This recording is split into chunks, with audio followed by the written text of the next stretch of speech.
ठीक है, चलिए स्टार्ट करते हैं। यह अलंकार शब्द दो शब्दों से मिलकर बना है, अलम धन कार। अलम का अर्थ है, अलम और कार शब्दों के मेल से बना है। अलम का अर्थ होता है भूषित करना यानी सजाना। अलम का अर्थ होता है भूषित करना या सजाना। कार मतलब करने वाला, यानी जो हमको अलंकृत करता हो वह क्या होता है, अलंकार कहा जाता है। अलंकार काव्य की शोभा बनाने वाले गुरु धर्मों को अलंकार कहते हैं। सामान्य रूप से अलंकार का अर्थ होता है गहना या आभूषण, जो स्त्रियां हम कान में, नाक में, गले में सब पहनते हैं, जो वो हमारा क्या है, आभूषण। जिस प्रकार से औरतें जो है आभूषण पहन करके अपने आप को सुसज्जित करती हैं, उसी प्रकार से यहाँ पे अलंकार जो है काव्य की शोभा को बढ़ाता है। यानी ना अलम में भूषित करना यानी सजाना, तो जो काव्यों की शोभा को बढ़ाता है उसे कहते हैं अलंकार। ठीक है, अलंकार के दो भेद होते हैं, शब्दालंकार और अर्थालंकार। तो आपको पता है 8th क्लास में भी पढ़े हो, अलंकार के कितने अर्थ हैं।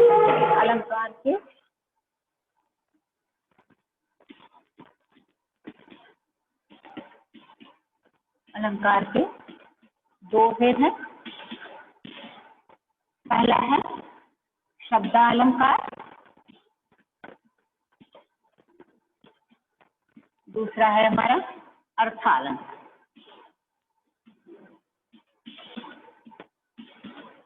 आ रही है आवाज हमारी, आपको आवाज आ रही है बेटा? Yes ma'am. तो शब्दालंकार और अर्थालंकार। शब्द अलंकार के कितने भेद होते हैं? शब्दालंकार के 3 भेद होते हैं,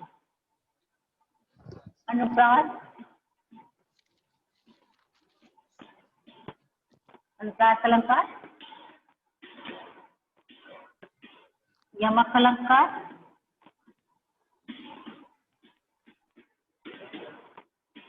श्लेष अलंकार। यही होते हैं ना? Yes ma'am. शब्दालंकार के 3 भेद होते हैं, अनुप्रास अलंकार, यमक अलंकार और तीसरा हमारा श्लेष अलंकार। ठीक है, अब अर्थालंकार। अर्थालंकार के कितने भेद हैं? इसके 5 भेद बताए गए हैं। आपका जो चैप्टर में है, जो आपके सिलेबस में है, इसके 5 अलंकार हैं। पहला है उपमा अलंकार, दूसरा रूपक अलंकार, उत्प्रेक्षा अलंकार, हाँ, तीसरा है उत्प्रेक्षा अलंकार, अतिशयोक्ति अलंकार,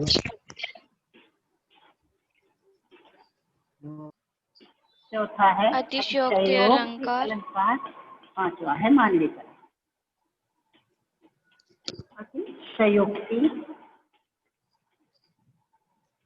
अतिशयोक्ति अलंकार, पांचवा है मानवीकरण, है ना? यही है ना? Yes ma'am.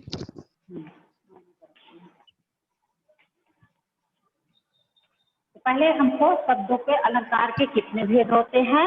अलंकार के 2 भेद होते हैं, शब्दालंकार और अर्थालंकार। शब्दालंकार के कितने भेद होते हैं? 3 भेद होते हैं, अनुप्रास, यमक और श्लेष अलंकार। नेक्स्ट हमारा आता है अर्थालंकार। अर्थालंकार के कितने भेद हैं? 5 हैं। वो है उपमा अलंकार, रूपक अलंकार, उत्प्रेक्षा अलंकार, अतिशयोक्ति अलंकार, मानवीकरण। ठीक, तो पहला हमारा ये पूछेंगे शब्दालंकार किसे कहते हैं। पहला हमारा होगा कि शब्दालंकार के भेद तो हमने जान लिया, लेकिन शब्दालंकार होता क्या है? शब्दालंकार जब काव्य में किसी शब्द विशेष के कारण चमत्कार उत्पन्न होता है अथवा सौंदर्य में वृद्धि होती है, तब वहां पर शब्द अलंकार होता है।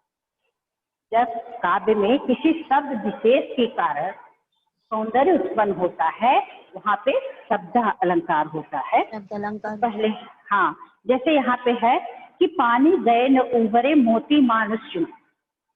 अब यहाँ पानी गए न उभरे मोती मानुष चूं, यहाँ पे मोती मानुष मतलब उभरे, ये सब शब्द क्या है, हमारे सौंदर्य को बढ़ा रहा है, काव्य को व्याकरणिक रूप से उसके सौंदर्य को बढ़ा रहा है। यहाँ पे मोती मानुष और चूर्ण, प्रत्येक शब्द के लिए पानी का अलग अलग अर्थ। जब इसके स्थान पर यदि वारी, नीर, सोय, अम्बु, सोयत, ये सब क्या है, हमारे पानी के पर्यायवाची। पानी के जल, पर्यायवाची। हाँ, जल आदि शब्दों में से कोई शब्द रखे तो सौंदर्य समाप्त हो जाता है। क्योंकि जो हम कोई भी पोयम कहते, कविता कहते हो, जब उसे लय के साथ बैठा रहता है तो वो लय के साथ जब हम गाते हैं तो बहुत अच्छा लगता है। जैसे कबीर के दोहे आप लोग स्कूल में ही पढ़ते हो, है ना, तो उस रामचरितमानस की कुछ लाइनें पढ़ते हो आप लोग, उसे लय के साथ पढ़ते हो तो बहुत सुंदर लगता है। यानी उसके शब्द उस हिसाब से रखे गए हैं वहां पे बनाकर। ऐसा नहीं है कि कोई भी शब्द हम उठा करके वहां पे रख देंगे और उसे लय के साथ हम गा लेंगे। आपको पता है रामचरितमानस जो आप लोग पढ़ते हो, वो चौपाई जो होती है, चौपाई में कितनी मात्राएं होती हैं? 16 मात्राएं होती है, अभी आपको नहीं पता है। और दोहा जो हम पढ़ते हैं, कबीर के दोहे पढ़ते हो ना, पढ़े हो आप लोग? तो कबीर के दोहे जो है इसमें 4 चरण होते हैं, दोहे में 4 चरण होता है।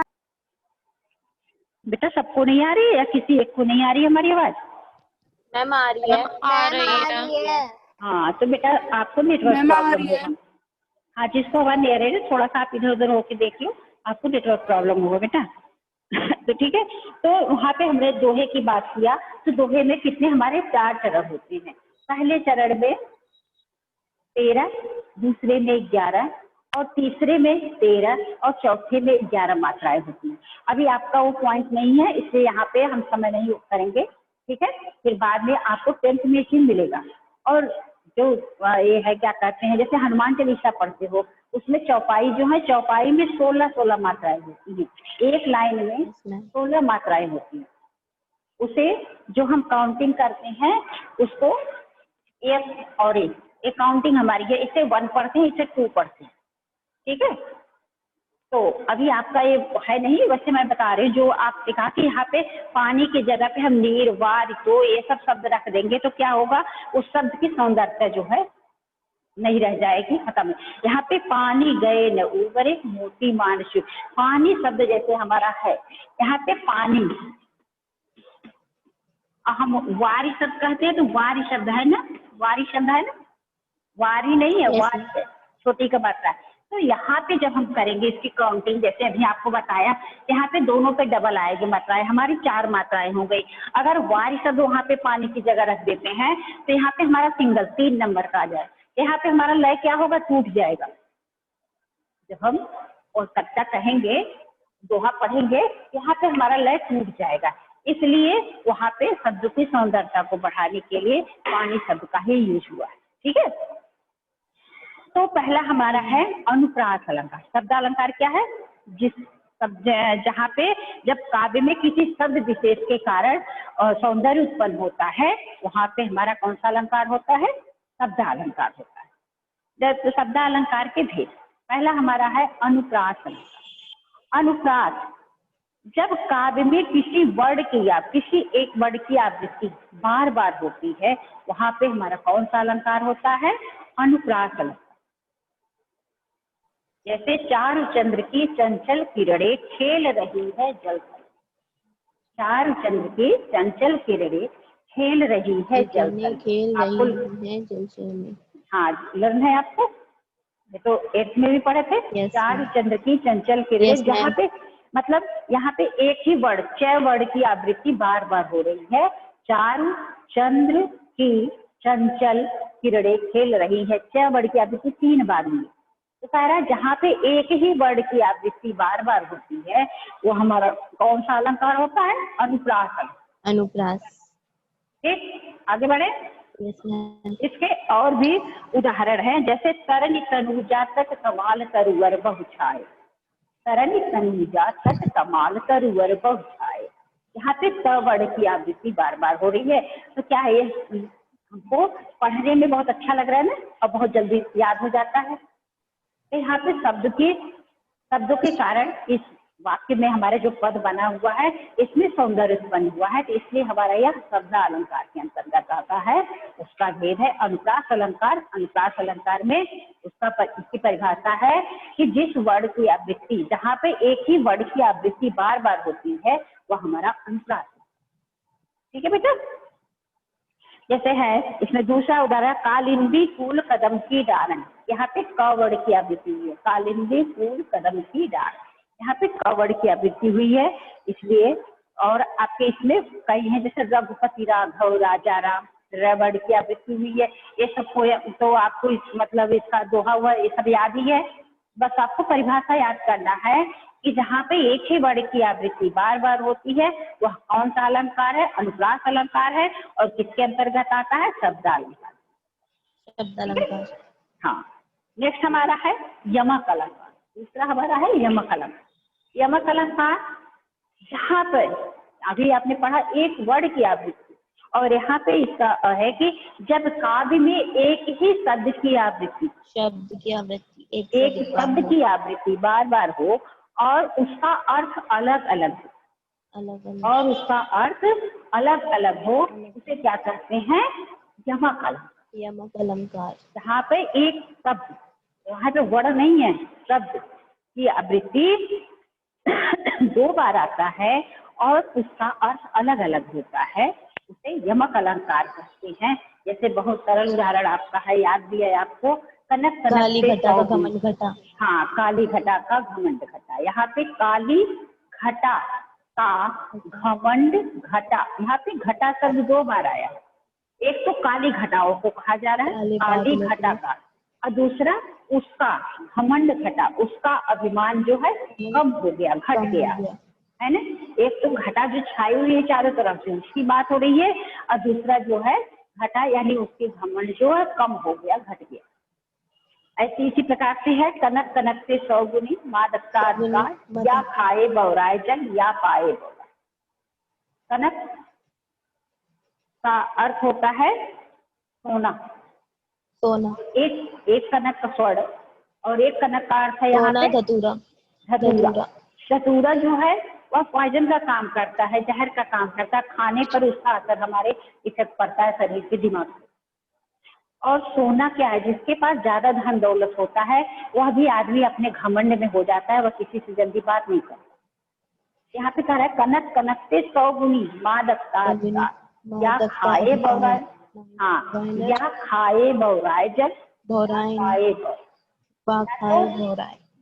व्यक्ति उसको खा लेता है, जो धतूरे खा लेगा उसका दिमाग काम नहीं करेगा, या तो जिसके पास ज्यादा धन दौलत हो जाता है वह अपने घमंड में हो जाता है, वह व्यक्ति, उसकी अलग का स्टोरी होती है। इस प्रकार से जहाँ पे एक ही शब्द की आवृत्ति दो बार हो लेकिन उसका अर्थ अलग अलग हो, वहाँ पे हमारा कौन सा अलंकार होता है, यमक अलंकार। आगे बढ़े। जैसे यहाँ पे एक और है कि 3 बेर खाती, 3 बेर खाती। ये सब उदाहरण आप तैयार कर लिए हो, याद है आपको। तो यहाँ पे यमक अलंकार, ठीक है। दूसरा है, नेक्स्ट चलें, आगे बढ़े। Yes ma'am. नेक्स्ट हमारा है श्लेष अलंकार। शब्द अलंकार का तीसरा भेद है श्लेष अलंकार। श्लेष अलंकार होता है, श्लेष का शाब्दिक अर्थ होता है चिपकना। श्लेष का शाब्दिक अर्थ होता है चिपकना। जहाँ पे जब काव्य में कोई शब्द एक ही बार आता है लेकिन उसके कई अर्थ निकलते हैं। जब काव्य में कोई शब्द एक ही बार आता है परंतु उसमें से एक से अधिक अर्थ होते हैं, निकलते हैं, उसे कौन सा अलंकार कहते हैं, श्लेष। जैसे बताया ना, इसका शाब्दिक अर्थ होता है चिपकना। तो क्या है, शब्द तो हमको एक ही दिख रहा है लेकिन उसमें कई अर्थ चिपके हुए हैं, वहां पे हमारा श्लेष अलंकार होता है। जैसे चरण धरत चिंता करत चितवत चारों ओर, सुवर्ण को खोजत फिरत कवि व्यभिचारी चोर। यहाँ पे शुभ्रम शब्द जो है, यहाँ शुभ्रम शब्द का प्रयोग एक बार हुआ है, परंतु उसमें एक से अधिक प्रकट है। पहला तो सुवर्ण यानी सुंदर वर्ण है, जिसका सुंदर वर्ड या सुंदर अक्षर, सुवर्ण यानी सुंदर वर्ड, ठीक है।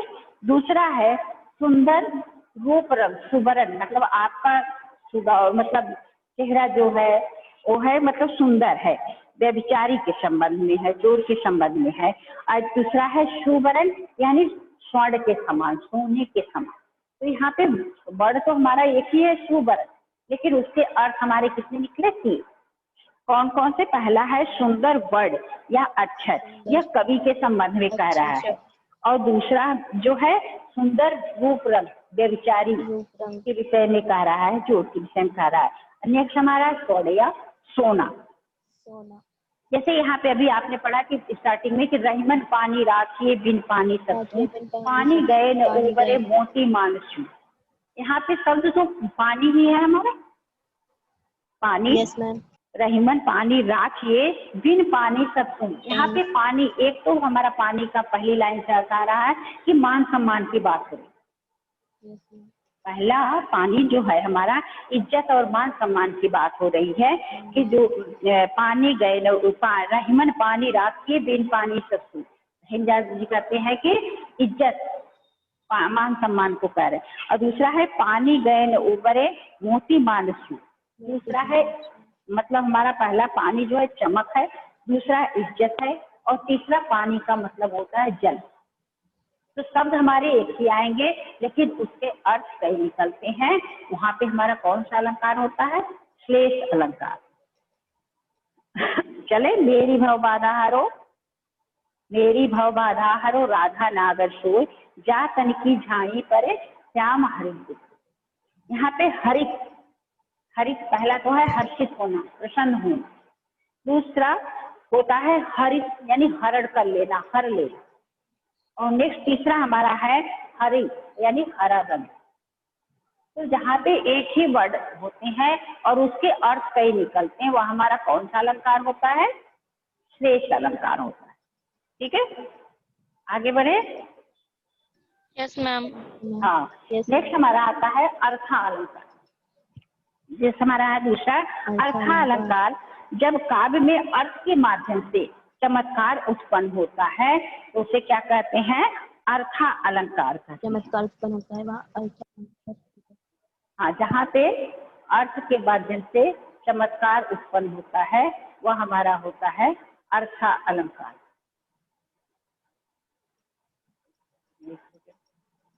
पहला हमारा है उपमा अलंकार। उपमा अलंकार जैसा कि नाम से ही प्रसिद्ध हो रहा है कि उपमा जब किसी वस्तु या व्यक्ति की तुलना हम किसी दूसरे व्यक्ति से करते हैं कि राम श्याम से अच्छा है। राम की उपमा किससे दे रहे हैं? श्याम से, कि राम श्याम से अच्छा है। तो वहाँ पे उपमा देना यानी एक दूसरे से तुलना करना, वहाँ पे हमारा होता है उपमा अलंकार। कि जहाँ पे जब किसी वस्तु या व्यक्ति की तुलना अत्यंत समानता के कारण एक दूसरे से किसी अन्य प्रसिद्ध वस्तु या व्यक्ति से की जाती है, वहाँ पे उपमा अलंकार होता है। जैसे सीता का मुख चंद्रमा के समान सुंदर है, यानी सीता के मुख की तुलना किससे की गई है? चंद्रमा से की गई है। सीता का मुख चंद्रमा के समान सुंदर है, तो हमारा क्या है? उपमा अलंकार। यहाँ पर उपमेय और उपमा, विशेषण और विशेष वाली बात आती है। तो उपमेय है जिस प्रस्तुत वस्तु की समानता की जाती है उसे उपमेय कहते हैं, और प्रस्तुत वस्तु यानी उपमेय की तुलना जिस अप्रस्तुत वस्तु से की जाती है उसे उपमान कहते हैं। जैसे यहाँ पे सीता का मुख चंद्रमा के समान सुंदर है। दूसरा है, जैसे उदाहरण दे रहे हैं आपको, पीपर पात सरिस मन डोला। पीपल का पत्ता जो है बहुत मामूली, हवा नहीं भी, अगर कोई भी पत्ता नहीं हिल रहा है तो पीपल के पेड़ के पत्ते को देखोगे कि वह हिलता हुआ नजर आता है, लगता है कि हवा चल रही है। उसी प्रकार से हमारा मन है, पीपर पात सरिस मन डोला। उसी प्रकार से हमारा मन भी है। अभी हम स्कूल में बैठे हुए हैं, फिर भी हमारा मन क्या है? घर चला जाता है। आप लोग भी बैठे हुए हो, आपका मन क्लास में न लग करके पढ़ाई कर रहे हो, कहीं मम्मी पे ध्यान जा रहा है, कहीं भाई पे जा रहा है, कहीं बहन पे जा रही है, तो हमारा मन जो है अत्यंत ही चपल होता है, जैसे पीपल का पत्ता। तो पीपल अपने मन की तुलना किससे किया गया है? पीपल के पत्ते से किया गया है। तो यहाँ पे उपमेय हमारा क्या हो गया? मन, और उपमान हमारा हो गया पीपल का पत्ता। तीसरा है वाचक शब्द सरिस है, और साधारण शब्द डोला। अतः यहाँ पे उपमा अलंकार के 4 अंग है।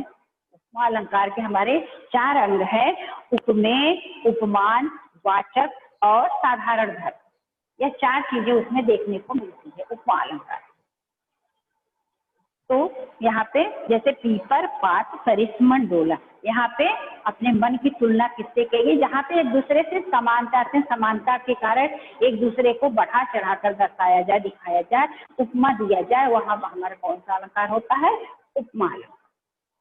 नेक्स्ट हमारा आता है, यहाँ पे उदाहरण अभी 1-2 और हम दे सकते हैं आपको, जैसे हरिपद कोमल कमल से। ये सब ऐसे पॉइंट है जो कि हमारे अक्सर पूछ दिए जाते हैं। हरिपद कोमल कमल से, यानी प्रभु के पैरों की तुलना किससे की गई है? कमल के फूल। कमल का फूल कितना सुंदर और कितना नाजुक, कमल के फूल। हाँ, उसी प्रकार से प्रभु के पैर भी दिख रहे हैं। तो वहाँ पे हरिपद कोमल कमल से, यानी हरि के चरणों की तुलना किससे की गई है? कमल के फूल से की गई है। उपमा अलंकार। नेक्स्ट हमारा आता है रूपक अलंकार। रूपक अलंकार जब गुण की अत्यधिक समानता के कारण, जब गुण की अत्यधिक समानता के कारण उपमेय में उपमान का अभेद आरोप कर दिया जाता है, तब वहां पे रूपक अलंकार होता है। जहाँ पर उपमेय में उपमान का अभेद आरोप किया जाता है, वहां पे हमारा होता है रूपक अलंकार। इससे कुछ और ही इजी शब्दों में सोच रहे हैं आपको बताने, जहाँ गुण की अत्यंत समानता के कारण दर्शाने के लिए, समानता दर्शाने के लिए उपमेय और उपमान को अभिन्न अर्थात एक कर दिया जाए। जैसे उदाहरण से आपको समझ में आएगा कि मैया मैं तो खिलौना लाई हूँ, मैया मैं तो खिलौना लाई हूँ, चंद्र खिलौना लाई हूँ। कृष्ण भगवान को खिलौने और चंद्र में कोई अंतर नहीं मालूम हो रहा है। कृष्ण जी को खिलौने, वह जो चांद को ही मांग रहे हैं खेलने के लिए, वहां पे उनको चंद्रमा और खिलौने में कोई विशेष अंतर नहीं दिख रहा है। तो जहाँ गुण की अत्यंत समानता दर्शाने के लिए उपमेय और उपमान को अभिन्न अर्थात एक कर दिया जाता है, दूसरे शब्दों में उपमान को उपमेय पर आरोपित कर दिया जाता है, वही हमारा वहां पे रूपक अलंकार होता है। वहां पे हमारा कौन सा अलंकार होता है? रूपक अलंकार। जहाँ पर अत्यंत गुण की समानता के कारण हमको कंफ्यूजन हो कि यह राम है या श्याम है, जैसे दोनों का चेहरा एक जैसा दिखे, जैसे ट्विंस होते हैं, तो कभी कभी हमको अंतर करने में प्रॉब्लम आने लगती है कि यह राम ही है या श्याम है, बहुत मामूली अंतर है। तो उस वहां पे क्या होता है कि रूपक अलंकार होगा। जैसे चरण कमल बंदो हरिराई, यानी आए बसंत, आए महंत बसंत, यानी जैसे बसंत ऋतु का आगमन होता है, सभी प्रसन्न हो जाते हैं, खुश होते हैं, उसी प्रकार से महंत के आने पर भी, गुरु के आने पर, जो महंत हैं, परमात्मा हैं, उनके आने पर सब खुश हो जाते हैं घर में। एक राम घनश्याम हित चातक तुलसीदास, यहाँ राम घनश्याम, हाँ, पायो जी मैंने राम रतन धन पायो। जैसे मीरा जी को रतन जो बहुमूल्य चीज है, रत्न जो होता है बहुमूल्य है, और उसी प्रकार से उनको राम का दर्शन हो जाता है, कृष्ण का दर्शन हो जाता है, वह प्रसन्नचित होती है और कहती है कि पायो जी मैंने राम रतन धन पायो, यानी राम रूपी बहुमूल्य धन को मैंने प्राप्त कर लिया। उनको रत्न और राम जी में कोई अंतर नहीं महसूस होता है। जहाँ पे अत्यंत समानता के कारण उपमेय में उपमान का अभेद दिखाया जा, अभिन्न अर्थात एक कर दिया जाता हो, वहां पे हमारा कौन सा अलंकार होता है? रूपक अलंकार।